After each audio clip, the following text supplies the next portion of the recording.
Good morning, everybody, and welcome to a review of This Monster Wants to Eat Me, Episode 4. It's crazy how this Yuri horror anime just makes it to like a point where I'm like, it's hard to describe this episode that I covered.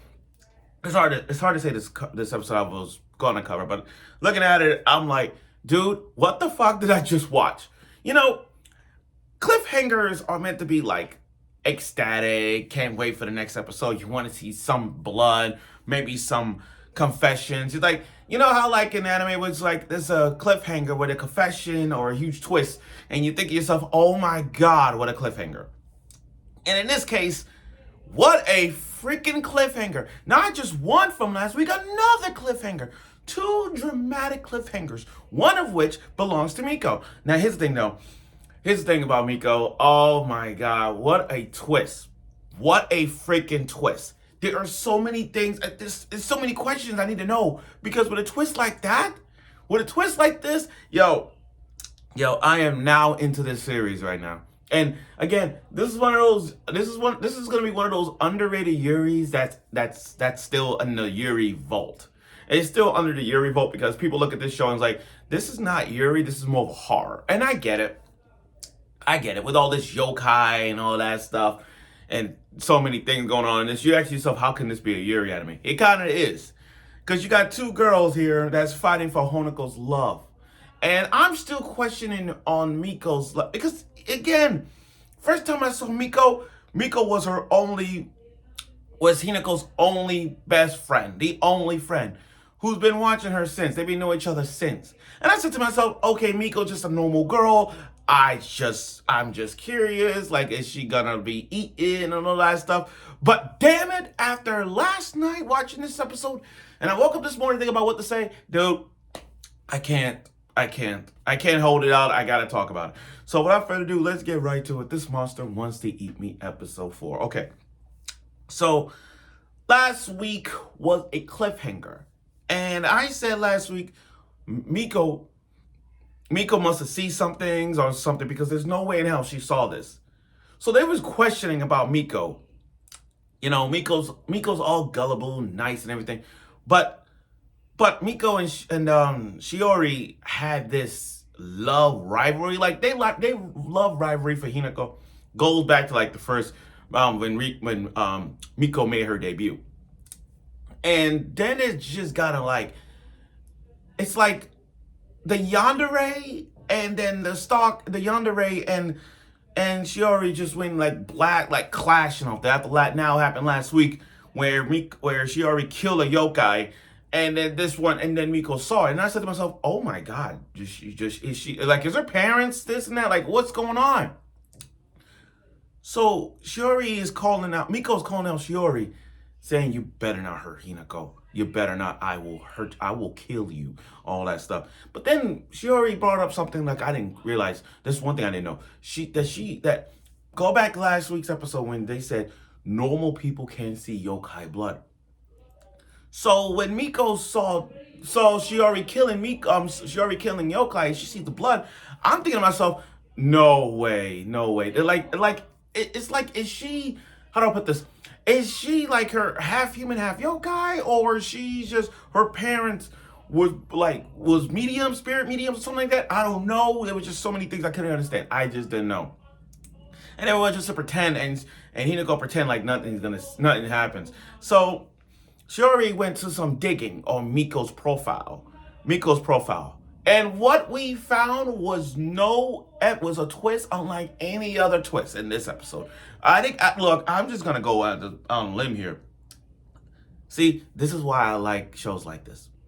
If it's a first timer show and I watched it and I didn't know about this, that's what it. Now I understand it came out already in the manga, but I didn't read it. Shows like this is like anticipating moments, and this is one of them. So let me get this straight.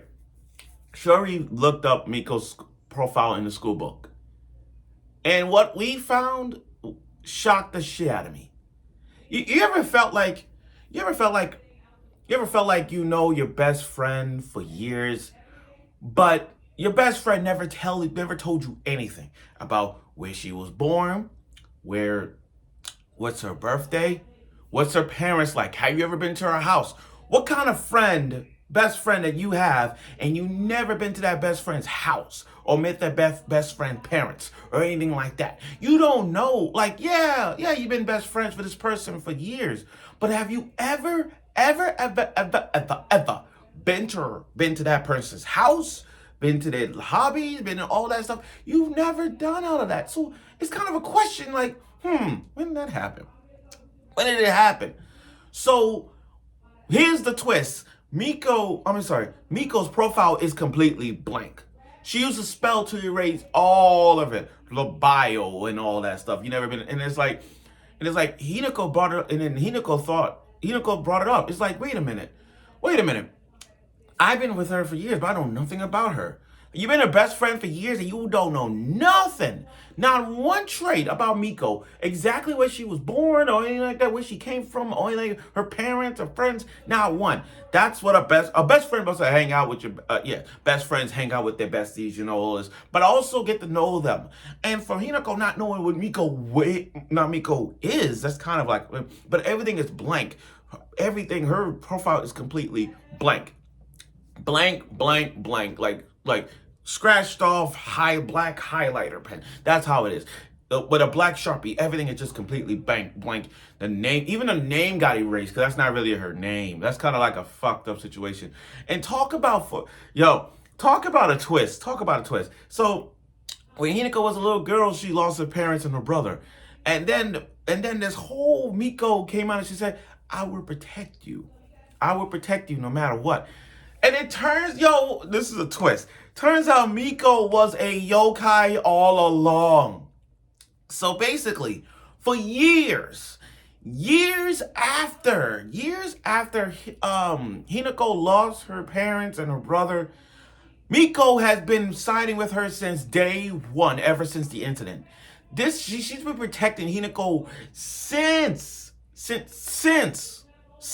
That's the huge twist in a nutshell.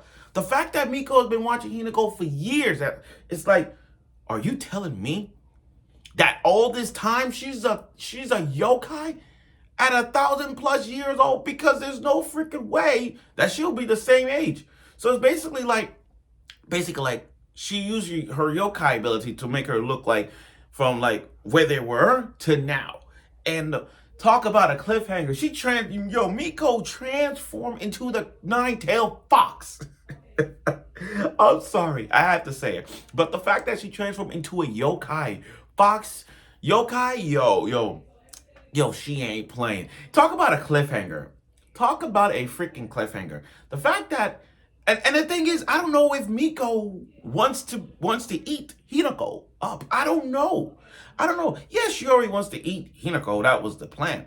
But Miko, given the fact that she protected her for years and still is, and the fact that she's a yokai, and not just a regular yokai like Shiori killing, but a nine-tailed fox version, Kurama mode, and just literally wants to, like, I don't know if she wants to eat Hinako. I mean, yeah, but every yokai right now has a thing for Hinako at this moment.